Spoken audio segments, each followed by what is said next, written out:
Hello students. Welcome to Chapter 2. Understanding Explicit Information. 1. Introduction. Good reading material must be expressed in very clear, understandable, and meaningful sentences. It must contain very clear subject, verb, or predicate, object, as well as additional information. It must be organized with accurate and standard English structure so that the reader will completely understand the whole meaning of the text. For reader, it is important to have good skill of understanding the meaning of the text through the so-called reading comprehension. Reading comprehension means the skill to grasp and understand the meaning of the reading material. Reading comprehension means understand the stated information being written, able to interpret and conclude the factual statement, as well as evaluate the idea of the reading and make application to other situations. The first step to master skill in reading comprehension is to understand explicit information stated in the reading material. In so doing, a good skill in English vocabulary and English structure alike is required, in addition to good guessing. The chapter will be contemplating on understanding explicit information from a provided reading material. There are 3 types of activities that correspond with it, which are reading and comprehension, grammar focus, and writing skill. 2. Objectives. Students are able to identify clearly of information being provided in the reading passage. Students are able to write down the core meaning of the text. Students are able to use noun phrase accurately. Students are able to use vocabulary in their own sentence. Students are able to reproduce the content of the text in writing and/or oral means. The word economy comes from 2 Greek words, oikos, meaning house, and nemein, meaning manage. Its original meaning was household management. Households have limited resources, and managing these resources requires many decisions and a certain organizational system. The meaning of the word economics has developed over time. Today, economics can be defined as the study of how societies make choices on what, how, and for whom to produce, given the limited resources available to them. Furthermore, the key economic problem can be defined as being to reconcile the conflict between people's virtually unlimited desires and the scarcity of available resources and means of production. These are the definitions provided in the core textbook, and indeed, in many other textbooks. They are traditional definitions and have their origins in an essay by Lionel Robbins of the London School of Economics and Political Science, written in 1932, in which he defined economics as the science which studies human behavior as a relationship between ends and scarce means, which have alternative uses. It is important to realize that this definition is not without its critics. The textbook does not pretend to discuss in any depth the definition of economics or the legitimate domain of economic investigation. Those wishing to pursue the philosophical foundations of the nature of economics could consult the collection of papers edited by Frank Cowell and Amos Whitstone, especially papers by Atkinson, Whitstone, Backhouse, and Medema. On a less philosophical note, if we were to follow the definition attributed to Jacob Viner, an early member of the Chicago School and a teacher of Nobel laureate Milton Friedman, that economics is what economists do, the Robbins definition stated above would fall short of describing the way in which the subject has evolved, in particular, in its failure to reflect the time and effort devoted today to empirical analysis. Arguably, the definitions provided in the textbook apply more directly to microeconomics than macroeconomics. The latter being more concerned with the structure and performance of the aggregate economy and such issues as growth, cycles, unemployment, and inflation. However, underlying these big issues is the behavior of individual agents, such as consumers and firms. Recent developments in macroeconomics have been concerned with establishing microeconomic foundations. So, scarcity and the rational responses to it are not absent from macroeconomics. Task 1. Discussion. 1. What does scarcity means in economics? 2. Please give clue from the passage that the passage discusses more on microeconomics than macroeconomics. 3. Describe how societies make decision on what, how, and to whom they produce, given the available resources they own. 4. Please discuss the likely topic of the next paragraph is A. Brief discussion on macroeconomics. B. The process of consumption activities. C. The significance of economics. D.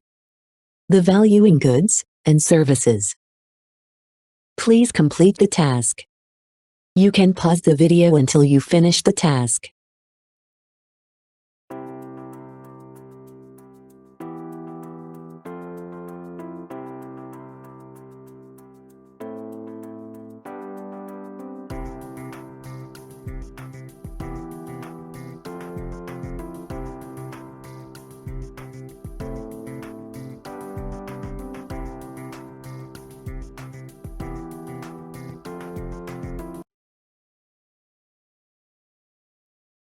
Task 2.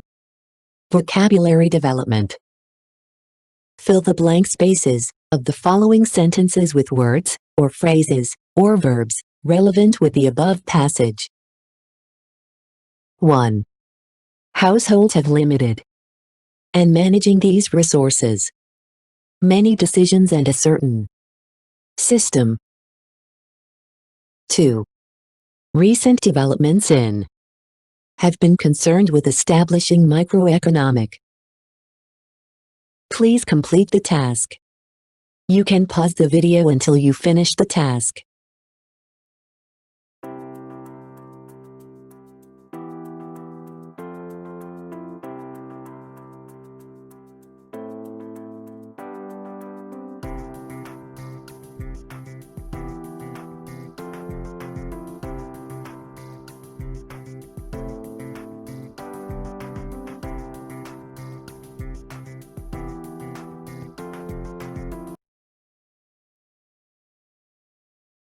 From the above passage, please also find the meanings of some important vocabularies provided in the following table.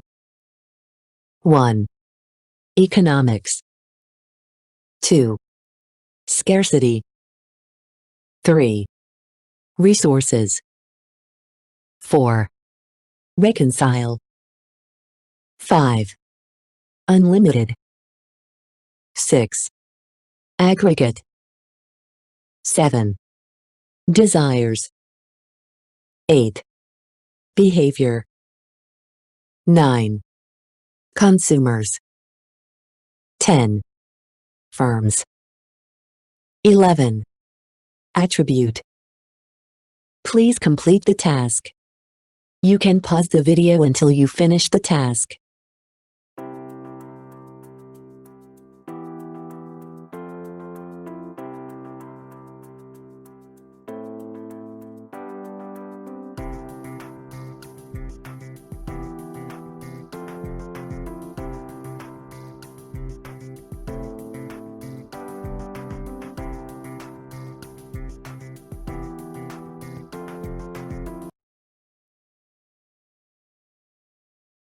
Task 3. Assignment. Select 5 words and make your own sentences relevant with your knowledge about economics using the 5 words you have selected. Example: economics is about using scarcity resources to satisfy human needs. Task 4. General discussion. The students are offered with the following questions and asked them to discuss with their peers of their response to the questions. The student must take note of any crucial point coming out from the discussion. The students are encouraged to participate and be part of dynamic discussion. The questions are as follows. 1. Do you think that economics is an important subject for your study? 2. Could you specify economics problems that Indonesia is facing nowadays? 3. Could you offer any solution to the economics problems that you specify from the above question? Please complete the tasks. You can pause the video until you finish the tasks.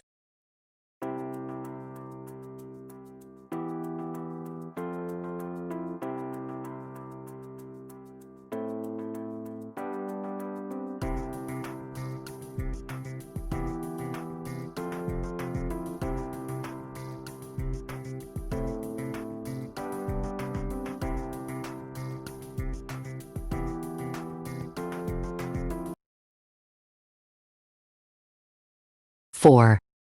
Writing. Write a paragraph about resources available near you, such as water, air, land, etc. The resources are used in agricultural production. Example: production of cassava will be very much depending upon the weather, quality of soils, technology, and quality of seeds. The weather helps in creating environment needed for production processes. Soils provide nutrient in perfecting such processes, and so forth. Please complete the task. You can pause the video until you finish the task.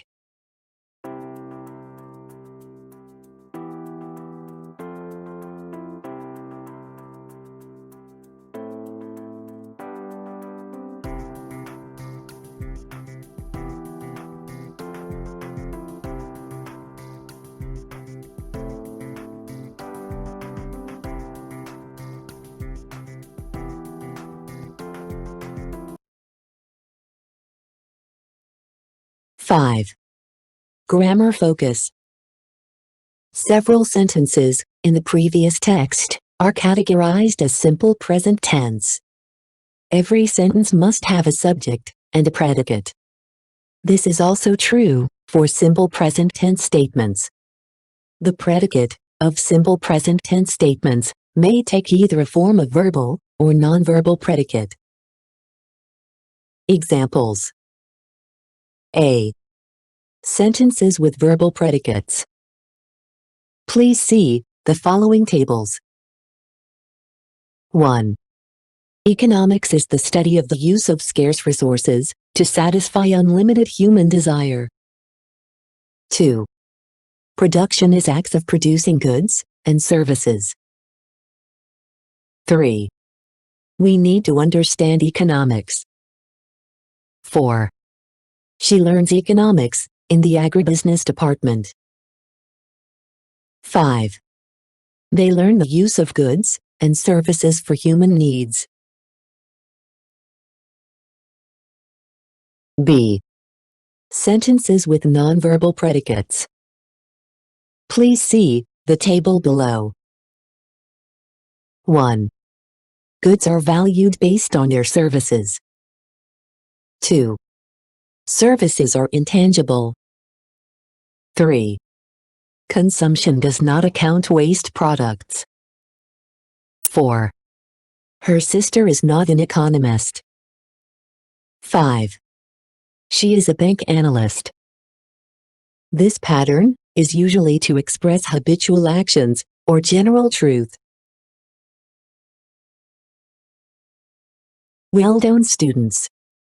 You have finished Chapter 2. See you again. Bye.